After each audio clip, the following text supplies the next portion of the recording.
اعوذ باللہ من الشیطان الرجیم، بسم اللہ الرحمن الرحیم۔ حضور اکرم صلی اللہ علیہ وآلہ وسلم کا مبارک خاندان۔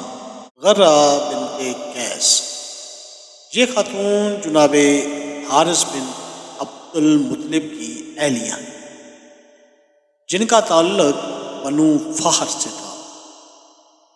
مکمل نام و نسب حسب ذیل ہے: غرہ بنت قیس بن طریف بن حارث بن فہر۔ ان کے بطن سے جناب ربیہ رضی اللہ تعالی عنہ بن حارث اور جناب ابو سفیان رضی اللہ تعالی عنہ وغیرہ پیدا ہوئے۔ بعض مورخین نے ان خاتون کا نام غرہ کے بجائے حزنہ لکھا ہے، واللہ عالم۔ ربیہ بن حارث ابن المطلب بن ہاشم بن عبد مناف بن قسی، ان کی والدہ عزیہ بنت قیس بن طریف بن عبد العزیز بن عامرہ بن عمیرہ این ودیہ بن الحارث بن فہر کی کنیت ابو اولاد میں محمد و عبداللہ و عباس اور حارث تھی، جن کی بقیہ اولاد نہ تھی۔ امیہ، عبد شمس، عروہ کبریٰ اور ہند صغریٰ تھی۔ ان سب کی والدہ ام الحکیم بنت الزبیر بن عبد المطلب تھی۔ عروہ صغریٰ ان کی والدہ ام بول تھی۔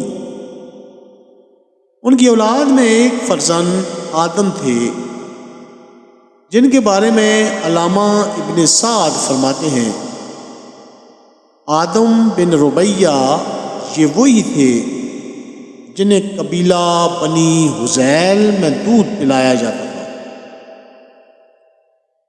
بنو لیث بن بکر نے اس جنگ میں قتل کر دیا جو ان کے درمیان ہوئی تھی۔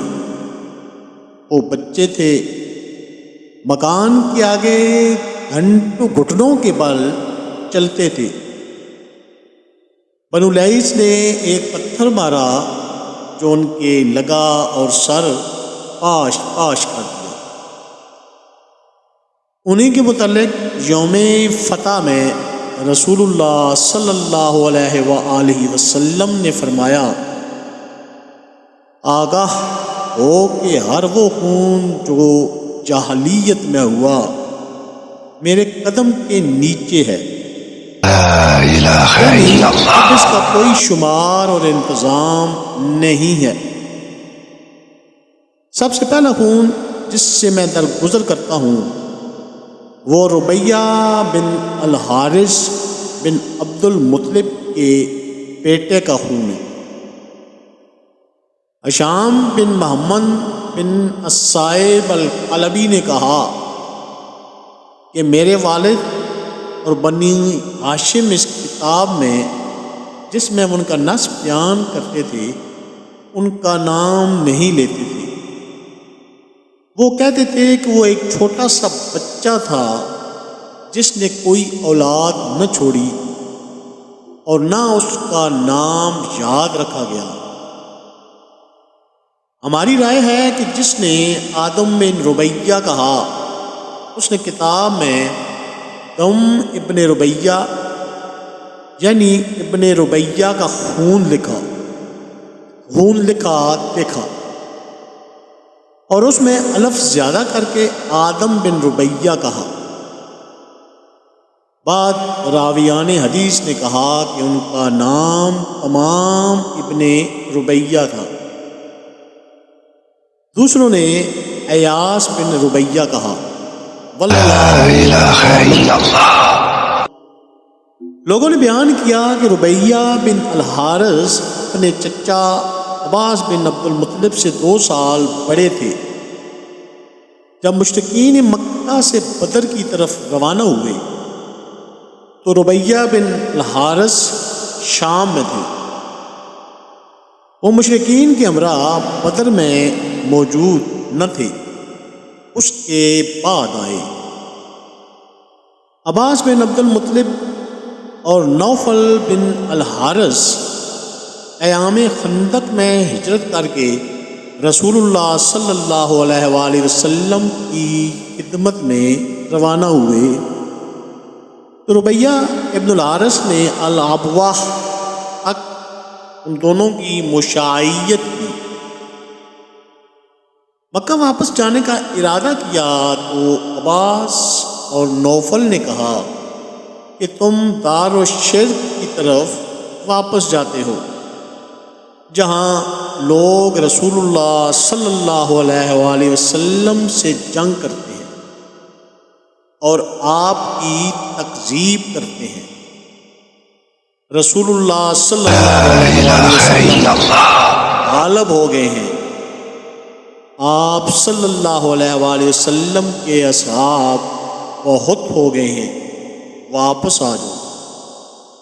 ربیہ تیار ہوئے اور ان دونوں کے ساتھ روانہ ہو گئی، یہاں تک کہ سب کے سب رسول اللہ صلی اللہ علیہ وآلہ وسلم کے پاس مدینہ میں مسلم مہاجرین بن گیا ہے۔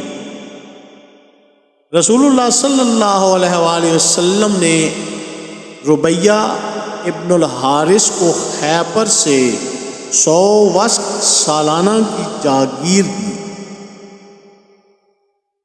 ربیہ بن الحارث رسول اللہ صلی اللہ علیہ وآلہ وسلم کے ہم رکاب فتح مکہ و طائف و حنان میں حاضر تھے۔ یوم حنین میں آپ صلی اللہ علیہ وآلہ وسلم کے ان اہل بیت و اصحاب کے ساتھ ثابت قدم رہے جو ہم رکاب شہادت تھے۔